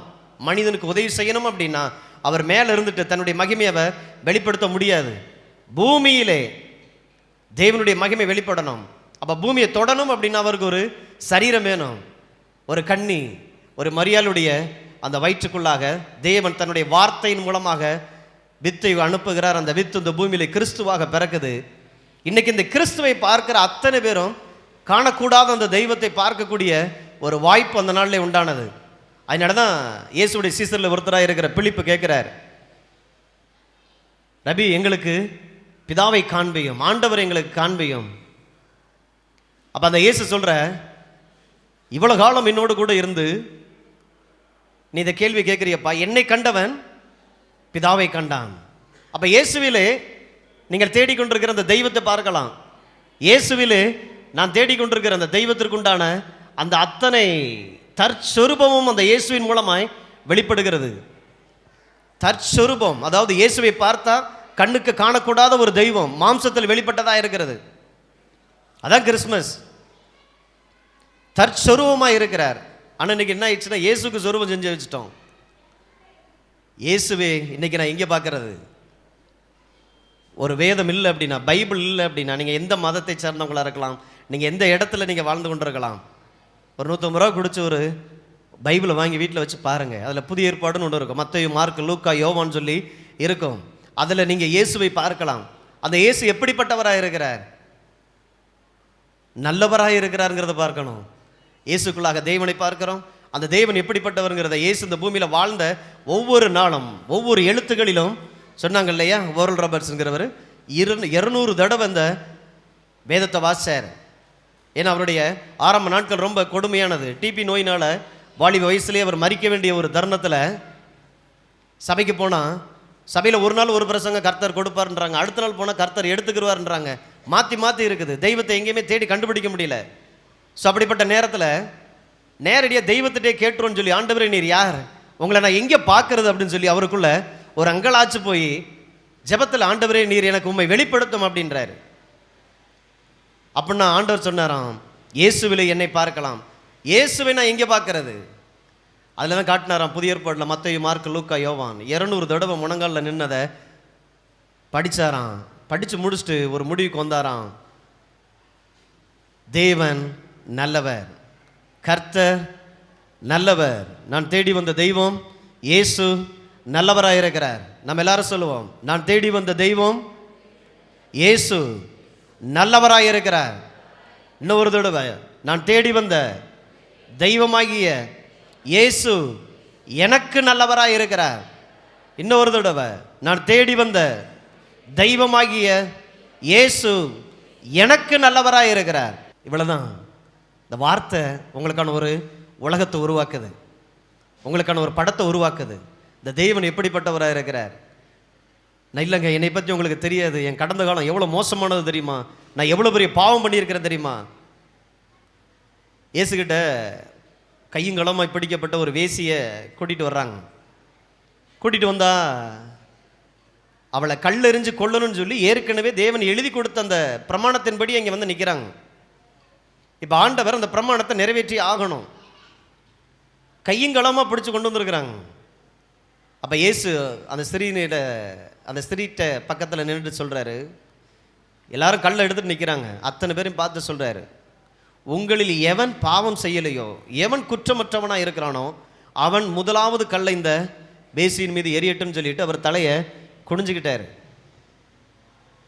கொஞ்ச நேரத்தில் பார்த்தீங்கன்னா எல்லாரும் கல்லை கீழே போட்டுட்டு போயிட்டாங்க. அந்த அம்மா மட்டும் நிற்கிறாங்க. அப்போ நிமிந்து பார்த்துட்டு கேட்குறாங்க, என்னம்மா யாரும் உன் மேலே கல்லெறியலையா அப்படின்னு.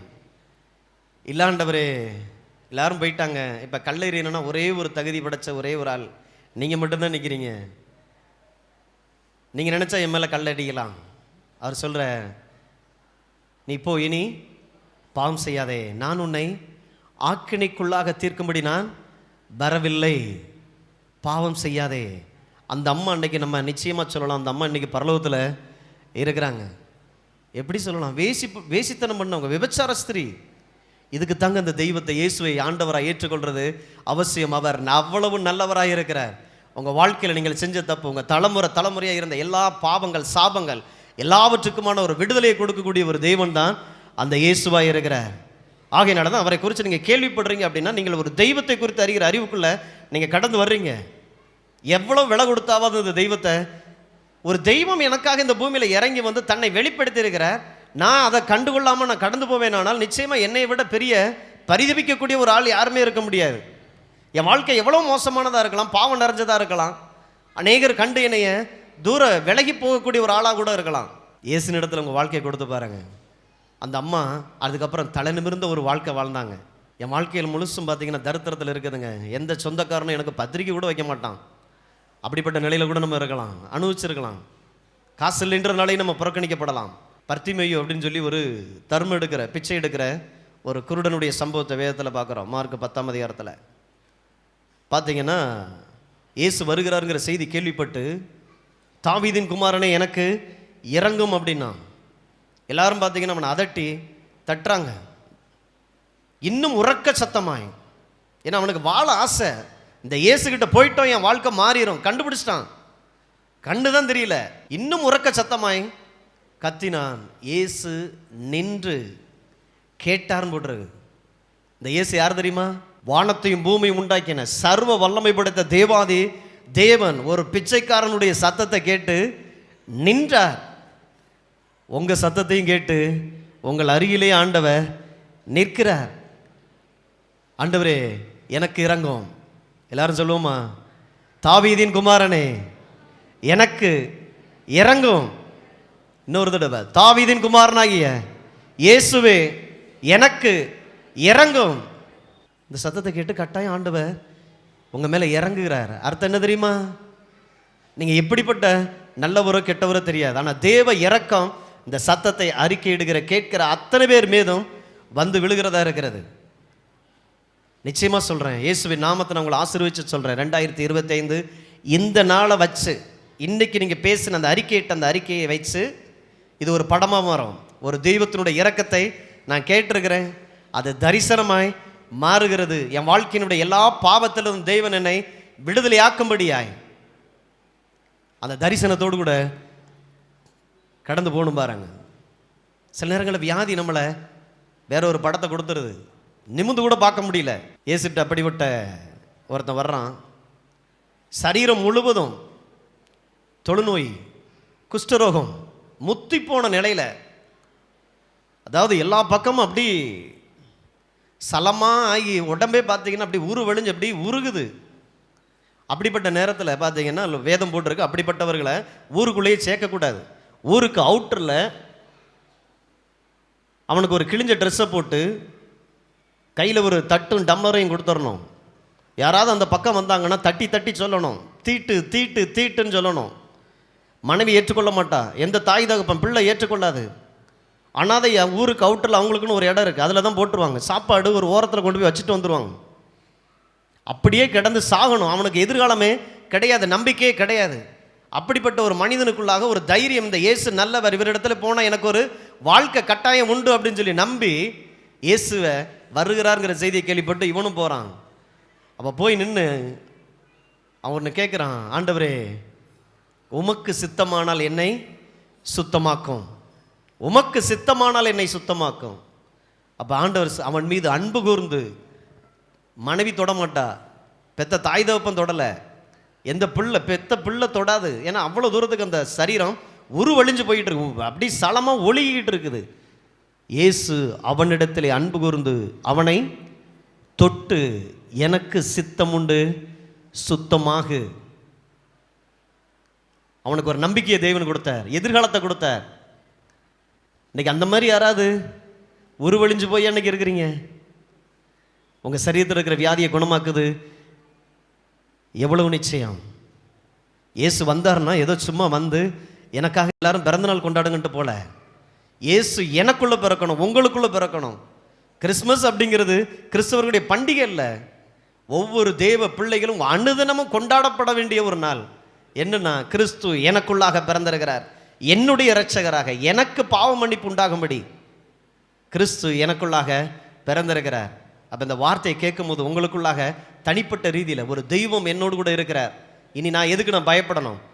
எது என்னை அசைச்சு பார்க்க முடியும்? எது என்னைய சாகடிக்க முடியும்? வாழ்நாள் முழுசும் பார்த்தீங்கன்னா நம்ம அடிமைத்தனத்திலேயே கிடக்கிறோம் பாருங்க. உடச்சி வெளியில் வருவதற்கு தேவன் கொடுக்கக்கூடிய மிகப்பெரிய ஒரு உன்னதமான ஒரு அழைப்பு தான் கிறிஸ்மஸ். கிறிஸ்மஸுங்கிறது கிறிஸ்து பிறந்துட்டார்னு சொல்லி பிள்ளை பிறந்தது போல கேக் கொடுக்கறது இல்லை. உங்கள் ஒவ்வொருவருக்கும் இந்த உலகத்தில் இருக்கக்கூடிய இந்த சத்தத்தை கேட்கக்கூடிய அத்தனை பேருடைய இருதயங்களிலும் இந்த தேவன் பிறக்கிறவராக இருக்கிறார். ஆமென். ஸோ அப்படி பெற்றெடுக்கப்பட்ட பிள்ளைகள் தான் நாமளாக இருக்கிறோம். ஸோ ஒருவேளை இந்த இடத்துல இல்லைங்க கூப்பிட்டாங்க, எனக்கு 1008 தேவைகள் இருக்குது, அழுதுகிட்டு இருக்கிறேன், இருக்கிறத விட செத்துட்டா நல்லா இருக்குன்ற அளவுக்கு ஒரு வாழ்க்கை, எனக்கு ஜீவனை கசப்பாக இருக்குது, எனக்கு வாழவே பிடிக்கலை, நான் யாருக்கு எந்த கெடுதலும் செய்யலை, ஆனால் என் வாழ்க்கையை மட்டும் ஆண்டவர் சோதிச்சுக்கிட்டே இருக்கிறாங்கிற கேள்வியோடு கூட இங்கே வந்திருக்கலாம். நல்ல தகப்பனையும் நன்றியோடு கூட துதிக்கிறோம். உங்களுடைய அன்பின் பிரசனத்திற்காக நன்றி. நீர் தந்த தரிசனமான வார்த்தைகளுக்காக நன்றி செலுத்துகிறோம். அருமையான நம்முடைய ஊழியர் மீது இருந்த அந்த அபிஷேகம், அந்த தெய்வீக கிருபை வரங்களை நாங்கள் பயன்படுத்திக் கொள்ளும்படியாய், இந்த பட்டணம் பயன்படுத்திக் கொள்ளும்படியாய் இந்த இடத்துல நீர் ஆண்டவர் இந்த மனுஷரை கொண்டு வந்து நீர் விதைத்த அந்த வார்த்தைகளுக்காய் நன்றி. இதோ தரிசனமாய் நீர் பார்த்த அந்த தெய்வீக ஆண்டவர் இந்த ஊழியத்தை எங்களுக்கு தந்திரியதற்காய் ஸ்தோத்திரம். அந்த ஊழியத்தில் பங்கெடுக்கும்படி வந்திருக்கிற அருமையான பிள்ளைகளுக்காய் நன்றி செலுத்துகிறேன். இப்பொழுதும் தங்களுடைய தேவைக்காக அவருடைய இருதயத்தில் நீர் ஏதோ ஒரு சத்தத்தை கொடுத்து நீர் பேசி, ஆண்டவரே இதோ கர்த்தாவை தைரியமாய் ஆண்டவர் எழுந்து நிற்கிற அந்த தாயாரை நாங்கள் ஆசீர்வதிக்கிறோம். ஆண்டவர் இந்த சகோதரிகள் உம்மாலே ஆசீர்வதிக்கப்படுவார்களாக.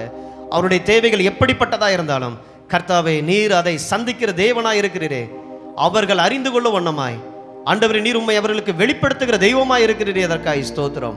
நல்ல எதிர்காலத்தை நீர் வைத்திருக்கிறதை அவர்கள் காணும்படியாய் தரிசனம் உண்டாகட்டும். ஆண்டவரே நீர் சொல்லுகிற ஒவ்வொரு வார்த்தையும் தங்கள் இருதயத்திலே படமாய் பார்க்கக்கூடிய அந்த கிருபை உண்டாயிருக்கட்டும். இந்த இடத்துல கூடி வந்திருக்கிற கரங்களை உயர்த்தி நிற்கிற அத்தனை பிள்ளைகளை நான் அப்படியாய் ஆசீர்வதிக்கிறேன். கர்த்தர் தாமே தேவனும் இரட்சகரும் ஆண்டவருமாய் இருந்து உடைய பிள்ளைகள் ஒவ்வொருவரையும் நீ நடத்துகிறீரே, அதற்காய் ஸ்தோத்திரம். ஆசீர்வதிக்கிறேன். இந்த நாள் நல்ல நாள் என்று சொல்லத்தக்கதாய் பரிசுத்த ஆவியானவர் ஒவ்வொருவருக்கும் அப்படிப்பட்ட கிரியைகளை நீர் உண்டாக்குகிற தெய்வமாக இருக்கிறீரே, அதற்காய் நன்றி. வார்த்தையை தந்த அருமையான ஊழியரை நாங்கள் ஆசீர்வதிக்கிறோம்.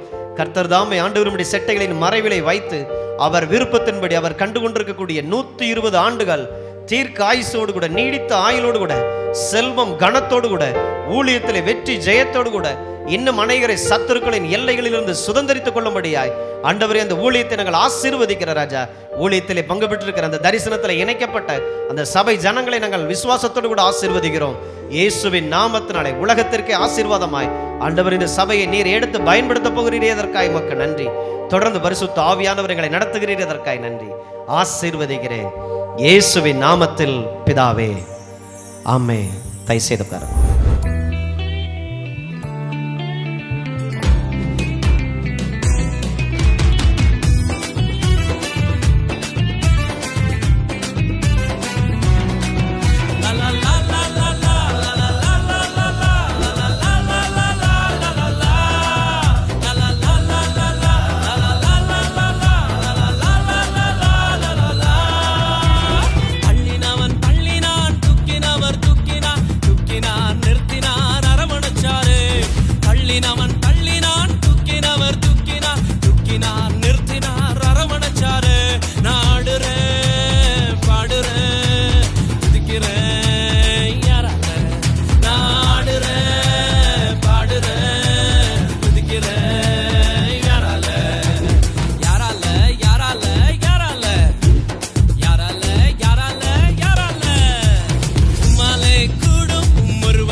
வாக்குத்தத்தம் என் மேல ஒரு நாளும் விழமாட்டேன் கீழே. வாக்குத்தத்தம் என் மேல ஒரு நாளும் விழமாட்டேன் கீழே. கூட நிற்கும் கூட்டம் எல்லாம் நாளாக நாளாக மாறும். அப்பா தந்த வாக்குத்தத்தம் நாளானாலும் கையில் சேரும். ஒரு யூத ராஜ சிங்கம் ஒண்ணு என் பக்கத்துல, அல்லேலூயா. அவர் சரித்திரத்தில் முடியாதுன்னு எதுவும் இல்ல, அல்லேலூயா. ஒரு யூத ராஜ சிங்கம் ஒண்ணு என் பக்கத்துல, அல்லேலூயா. அவர் சரித்திரத்தில் முடியாதுன்னு எதுவும் இல்ல, அல்லேலூயா.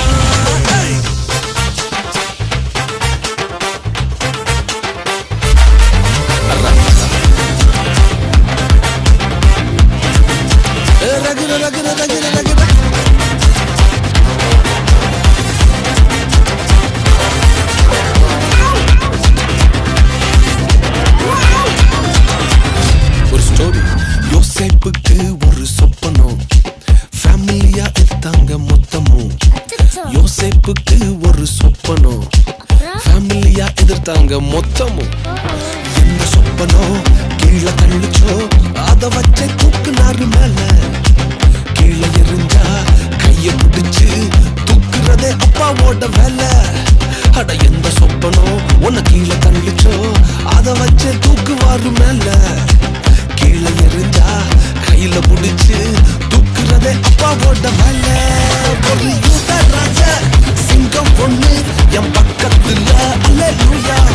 அவர் சரித்திரத்தில் முடியாதுன்னு எதுவும் இல்ல, அல்லேலூயா. ஒரு யூத ராஜ சிங்கம் பொண்ணு என் பக்கத்துல, அவர் சத்தம் கேட்டா பாதாளமே கொல்ல நடுங்கும், அல்லேலூயா.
மகிழ்ச்சியோடு துதிக்கிறேன், மனமகிழ்ந்து துதிக்கிறேன், மன்னவரே இயேசு ராஜா.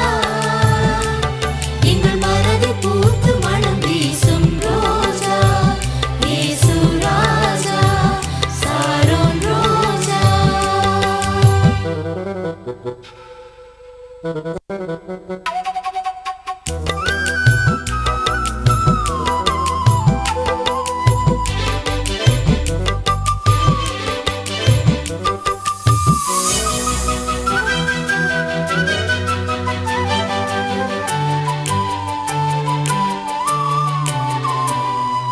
நெருக்கத்திலே இருந்த என்னை விசாலத்தில் வைத்தீரே, விசாலத்தில் வைத்தீரே. சீற்றிலிருந்து தூக்கி எடுத்து கண்மலை மேல் நிறுத்தினீரே, கண்மலை மேல் நிறுத்தினீரே. நெருக்கத்திலே இருந்த என்னை விசாலத்தில் வைத்தீரே, விசாலத்தில் வைத்தீரே. சீற்றிலிருந்து தூக்கி எடுத்து கண்மலை மேல் நிறுத்தினீரே, கண்மலை மேல் நிறுத்தினீரே.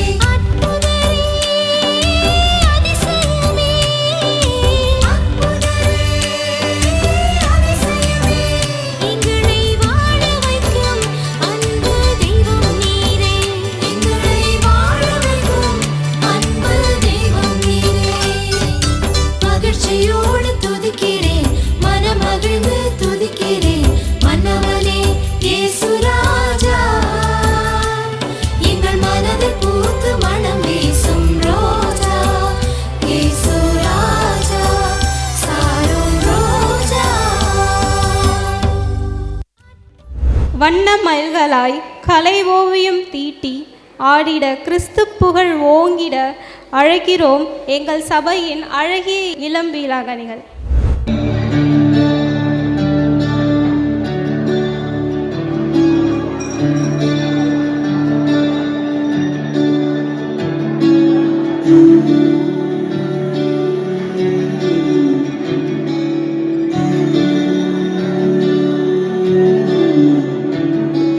மழையிலும் வெயிலும் கண்டு, இரவிலும் பகலிலும் கண்டு, நாதா நின்னை நான் கண்டு.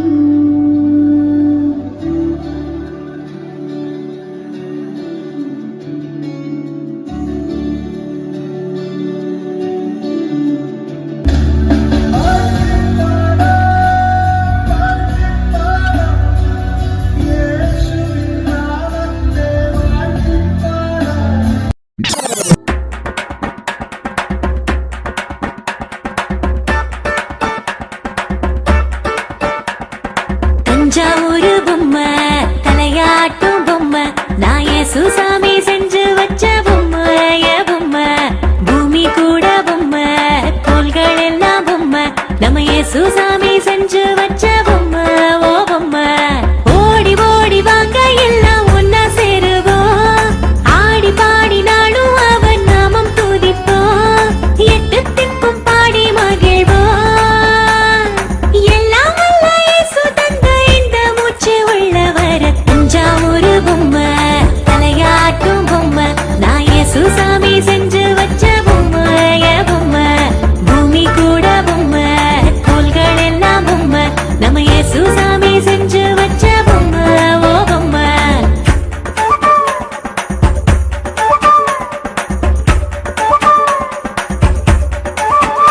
காத்துக்கு காய்ச்சல் இன்று தூங்கிடுமோ எப்போதும், தூங்கினால் இந்த பூமி என்னாகும் என்னாகும். இஸ்ரேலை காக்கும் தேவன் தூங்குவதும் இல்லையே,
இருளின் ராஜ்யம் முற்று பெற தெய்வ ராஜ்யம் வெற்றி பெற இருளின் ராஜ்யம் முற்று பெற இயேசு பிறந்தார் பெத்தலையில் பிறந்தார் மாட்டுத் தொழுவ முன்னணையில் இயேசு பிறந்தார் பெத்தலையில் பிறந்தார் மாட்டுத் தொழுவ முன்னணையில் இனி வேற லெவல் இன்று வேற லெவல் அற்புதங்கள் நடக்கும் மகிமையான அற்புதங்கள் நடக்கும் இன்று வேற லெவல் அற்புதங்கள் நடக்கும் பெரிய பெரிய அற்புதங்கள் நடக்கும் இன்று வேற லெவல் அற்புதங்கள் நடக்கும் மகிமையான அற்புதங்கள் நடக்கும் இன்று வேற லெவல் அற்புதங்கள் நடக்கும் பெரிய பெரிய அற்புதங்கள் நடக்கும்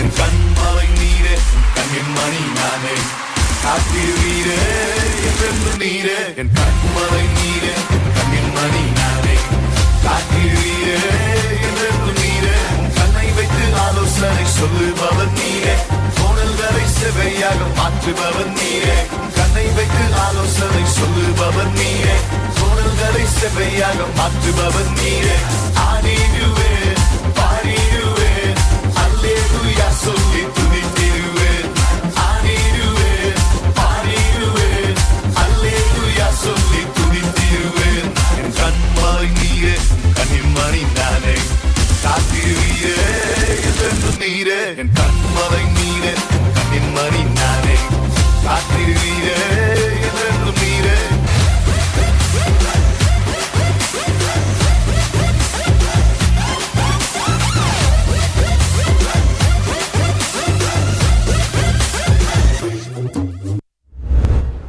நிகழ்ச்சியின் நிறைவாக எம் சபையின் சகோதரர் திரு சி செல்லதுரை அவர்களை முடிவுரையாற்றுவதற்கு அன்போடு அழைக்கிறோம். ஆண்டவராகிய இயேசுவுக்கு மகிமை. வார்த்தைகளாலேயும் கிருபைகளாலோ நாங்கள் எதை செய்தாலும் கர்த்தராகிய இயேசுவின் நாமத்தினாலே செய்து அவர் முன்னிலையாக தந்தையாகிய தேவனை ஸ்தோத்திரிக்கிறோம். எங்கள் சபை ஊழியர்கள் மூலமாக நாங்கள் கேட்ட தேவனுடைய வார்த்தை ஒவ்வொரு நாளும் நாங்கள் தேவனை முன்னிட்டு வாழ எங்களை நெருக்கி ஏவுகிறது. அவர் தந்த கிருபைகளுக்காக தேவனுக்கு நன்றி செலுத்துகிறோம். தேவன் எங்களுக்கு அளித்த நன்மைகள் ஏராளம். எங்கள் சபையினருக்கு தேவன் தந்த கிருபைகளோ தாராளம். அதை கிறிஸ்துக்காக பயன்படுத்துவதே எங்கள் எதிர்காலம். அன்பான வேண்டுகோளை ஏற்று இந்த விழாவிற்கு சிறப்புரையாற்ற வருகை தந்த திருவாளர் எஸ்ரா வெங்கடேஷ் ஏஎஃப்டி அவர்களை எங்கள் மனமார்ந்த வணக்கம் கனிந்த நன்றியை தெரிவித்துக் கொள்கிறோம். இந்த விழாவிற்கு வருகை தந்து சிறப்பித்து தந்த உங்கள் அனைவருக்கும் நன்றி கலந்த வணக்கத்தை தெரிவித்துக் கொள்கிறோம். இந்த விழாவினை நேர்த்தியாகவும் வெகு விமர்சையாகவும் நடக்க உதவிகள் செய்த சபை அங்கத்தினர்கள் அனைவருக்கும் நன்றிகள், வணக்கங்கள், வாழ்த்துக்கள். வண்ணத்து பூச்சிகளாக பறந்து வந்து இந்த மேடையில் நடனமாடி அனைவரது உள்ளங்களையும் கொள்ளை கொண்ட குழந்தைகளை அனைவருக்கும் வாழ்த்துக்களையும் நன்றியையும் தெரிவித்துக் கொள்கிறோம். இனிமையான பாடல்களை மென்மையாக பாடி அனைவரது உள்ளங்களையும் மகிழ்வித்த சிறுமிகளுக்கும் சகோதரிகளுக்கும் எங்கள் நெஞ்சார்ந்த நன்றியை தெரிவித்துக் கொள்கிறோம். இந்த விழாவிற்கு நன்றி உரை நிகழ்த்த எனக்கு வாய்ப்பளித்த ரெவரண்ட் பாஸ்டர் ராஜ்குமார் அவர்களுக்கும் அவர்களுக்கு துணையாக நின்று இந்த நிகழ்ச்சியினை சிறப்பாக நடத்தி தந்த அவரது துணைவியாருக்கும் நன்றியையும் வணக்கத்தையும் தெரிவித்துக் கொள்கிறோம். அனைவரையும் ஒரு குடும்பமாக இணைத்து வழிநடத்தும் நமது சபையின் தலைவர் இயேசு கிறிஸ்துவுக்கு எல்லா கனமும் துதியும் மகிமையும் எந்நாளும் உண்டாவதாக. இறுதியாக க்ளோசிங் பிரேயர். எல்லாரும் சந்தோஷப்பட்டிருப்பீங்கன்னு நம்புகிறேன். சிறப்பாக இருந்துச்சா? எல்லாரும் கரங்களை தட்டி அந்த கலந்து கொண்ட அத்தனை பிள்ளைகளுக்கும். இயேசுக்கிட்ட ஒரு பெண் போய் கண்ணீரால் இயேசுடைய பாதத்தை கழுவி தன்னுடைய தலைமுடியினால் அதை தொடச்சி நலதைலத்தை சிரசின் மீது ஊற்றி விடும்போது சீசர்கள் தடை பண்ணும்போது ஒரு வார்த்தை சொல்வார், அவளை விற்று தன்னால் இயன்றதை எனக்கு செய்தார். ஸோ பரலோகத்திலிருந்து தேவன் இன்னைக்கு நம்மளை அப்படி தான் பார்க்குறார். நம்மால் இயன்ற சிறந்ததை தேவனுக்கு நாம் செலுத்தி இருக்கிறோம். ஆமே. விசுவாசத்தோடு அந்த தேவனுக்கு நாம் நன்றி சொல்லி ஆண்டவருக்கு நாம் கரங்களை தட்டி ஆண்டவருக்கு நாம் நன்றி சொல்லுவோம். ஸோ அந்த இடத்துல அழைப்பை ஏற்று வந்திருக்கிற உங்கள் அத்தனை பேரையும் நான் நன்றியோடு கூட நினைத்து பார்க்கிறேன். நான் உங்களை ஆசீர்வதிக்கிறேன். நிச்சயமாகவே இந்த வருஷம் உங்களுக்கு சிறப்பானதாக இருக்கும்படி நான் உங்களுக்காக நான் ஜெபிக்கிறேன். எதிர்பாருங்க, தூத்துக்குடிக்குள்ளாக நம்முடைய சபை நாளுக்கு நாள் வளர பெருக பரிசுத்த ஆவியானவர் நம்மை பெருக பண்ணுகிற ஒரு ரெகோபோத்தை தேவன் உண்டாக்கி இருக்கிறார். ஆமே. விசுவாசிப்போம். இன்னும் பெரிய காரியங்களை இந்த பட்டணத்திற்குள்ளாக இருந்து நாம் செய்ய வேண்டிய வேலைகள் இன்னும் அதிகமாக இருக்கிறது. இன்னும் சிறப்பாய் பரிசுத்த ஆவியானதை செய்து முடிப்பார். நாம் கண்களை மூடி நாம் எல்லோரும் எழுந்து நின்று நாம் ஜெபித்து நாம் அதை நிறைவு செய்வோம். கர்த்தர் நல்லவர். வந்திருக்கிற ஒவ்வொருவரையும் தேவன் அப்படியே ஆசீர்வதிக்கிறார். கண்களை மூடி நாம் ஜெயிப்போம். நல்ல தகப்பனையும் நன்றியோடு கூட துதிக்கிறோம். உம்முடைய அன்பின் பிரசனத்திற்காக நன்றி. ராஜாவை இந்த நாளை நீர் முன்குறித்து ஆண்டவரை நாங்கள் வேண்டுவதற்கும் நினைப்பதற்கும் ஆசைப்பட்டதற்கும் அதிகமாய் நீர் எங்களுக்கு செய்து தந்திருக்கிறீரே, அதற்காக நன்றி. ஆசீர்வதிக்கிற ராஜா, இந்த இடம் முழுவதும் உடைய சித்தத்தினாலும் உம்மை அறிகிற அறிவினாலும் ஆண்டவரே உம்முடைய கரத்தின் சந்தோஷத்தினாலும் ஆண்டவரே நீர் திருப்தி ஆக்கி இருக்கிறீரே, அதற்காக ஸ்தோத்திரம். இதில் பங்கு பெற்ற பிள்ளைகள், வந்து கலந்து கொண்டவர்கள், வாழ்த்தினவர்கள், ஆண்டவருடைய சத்தத்தை கேட்டவர்கள் அத்தனை பேரும் பாக்கியவான்களாக இருக்கத்தக்கதாய் பரிசுத்த தேவனுடைய கிரியை இந்த இடத்துல நடந்திருக்கிறதே, அதற்காக ஸ்தோத்திரம். நல்ல பரிசுத்த தேவ ஆவியானவர் வந்திருக்கிற ஒவ்வொரு பிள்ளைகளையும் இயேசுவின் நாமத்தில் ஆசீர்வதிக்கிறேன். ஆண்டவரே உம்முடைய பிள்ளைகளுக்கு புதியதொரு துவக்கம் அவருடைய வாழ்க்கையில் உண்டாயிருக்கட்டும். கேட்ட வார்த்தை கண்டு களி கூர்ந்தது. தேவனுக்காக ஆண்டவரே எங்கள் பிள்ளைகள் செய்த எல்லா காரியங்களிலும் தகப்பனே நீர் கூட இருந்தீர் என்பதை அறிந்து ஆண்டவரை உம்மை மகிமைப்படுத்தக்கூடிய கிரிகளை செய்தீரே, அதற்காக ஸ்தோத்திரம். ஆசீர்வதிக்கிற ராஜா, சுகமும் பலனும் ஆரோக்கியம் தீர்க்க ஆயுசும் ஆண்டவரை உண்டாயிருக்கட்டும். பட்டணத்திற்கு ஆசீர்வதிக்கப்பட்ட ஒரு ஊழியமாய் எங்கள் ஊழியத்தை நீர் தந்திரே, அதற்காக ஸ்தோத்திரம். கர்த்தர் நீர் ஆண்டவரை உம்முடைய தெய்வம் மகிமைக்குள்ளாய் ஆண்டவர் எல்லாவற்றையும் நீர் கர்த்தாவை கண்டு களி கூறுகிறீர், அதற்காக ஸ்தோத்திரம். தொடர்ந்து ஆண்டவர் நம்முடைய பிள்ளைகளை ஆசீர்வதிக்கிறேன். வரப்போகிற வருஷம் புதியதொரு ஆண்டாக நீர் வைத்திருக்கிற எல்லா நன்மைகளையும் பெற்றுக்கொள்ளக்கூடிய ஒரு வருஷமாக இருக்கும்படி ஆசீர்வதித்து அனுப்புகிறேன். கையின் பிரயாசங்களில் ஆசீர்வாதம் பெருக்கம் உண்டாயிருக்கட்டும். எல்லா சவால்கள், போராட்டங்கள், பிரச்சனைகளை ஜெயிக்கக்கூடிய பலன் இயேசுவின் நாமத்தில் உண்டாவதாக ஆசீர்வதிக்கிறேன். ஆண்டவரே பெரிய காரியங்களை செய்யுங்க. அப்படியாய் செய்ய போறீரே, அதற்காக உமக்கு நன்றி. இயேசுவின் நாமத்தில் பிதாவே, ஆமென். நம்முடைய கர்த்தராக இருக்கிற இயேசு கிறிஸ்துனுடைய கிருபையும் பிதாவாகிய தேவனுடைய அன்பும் பரிசுத்த ஆவியினுடைய ஐக்கியமும் சமாதானம் சந்தோஷமும் என்றைக்கும் என்றென்றைக்கும் நம் அனைவரோடு கூட நிலைத்திருப்பதாக. ஆமென். என் ஆத்துமாவே கர்த்தரை ஸ்தோத்திரி, என் முழு உள்ளமையுடைய பரிசுத்த நாமத்தை ஸ்தோத்திரி. என் ஆத்துமாவே கர்த்தரை ஸ்தோத்திரி, கர்த்தர் செய்த சகல உபகாரங்களையும் ஒரு நாளும் மறவாதே. ஆமென்.